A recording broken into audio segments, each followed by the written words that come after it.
Problem number 4 on the numerical skills pre-algebra section of your compass test involves fractions. It involves a number of operations.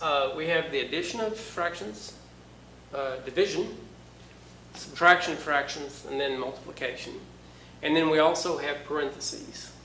Now in terms of order of operations, parentheses come first in this case. After we get what's inside the parentheses done, we can take care of the division and multiplication. And then once we get that done, we can go ahead and carry out the last set of operations, which would be the addition and subtraction. Before I take care of what's in the parentheses here, I'm going to go ahead and rewrite this element in a form that is easy to carry out the division. The division of fractions is the same thing. In other words, we carry that out by multiplying times the reciprocal of the divisor. So the reciprocal is this number flipped. So it would be times, this time instead of divide, 4 divided by 3. And then I'll just bring this down because that particular manipulation is not necessary. This is already multiplication. So let me carry out the what's inside the parentheses here. I'm going to bring the 1/2 down plus, and I'm going to have 2 times 4, which is 8. And I'm going to have 3 times 3, which is 9.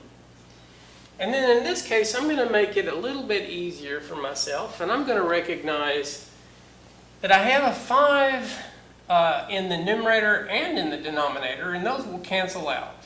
Those will cancel each other out. So I'm going to have 4 times 1, which is 4. And I'm going to have 1 times 6, which is 6. Now, this will reduce. So I'm going to go ahead and reduce this to its lowest form. 1/2 plus 8 over 9. And this is going to be 2/3. Because 2 goes into 4 twice. And 2 goes into 6 3 times. Now, I'm ready to carry out the addition and subtraction of the fractions. Now, it's not like the multiplication of fractions where you just multiply the denominators together. In the case of addition and subtraction, we need a common denominator. So a common denominator between 2, 9, and 3 could be the number 18. So let me... I need to multiply the 2 here times the 9, and I also need to multiply its numerator times the 9. I need to multiply this 9 times the 2, which means I need to multiply the top times the 2. And to make the 3 and 18, we need to multiply that times 6. And of course, multiply the numerator times 6.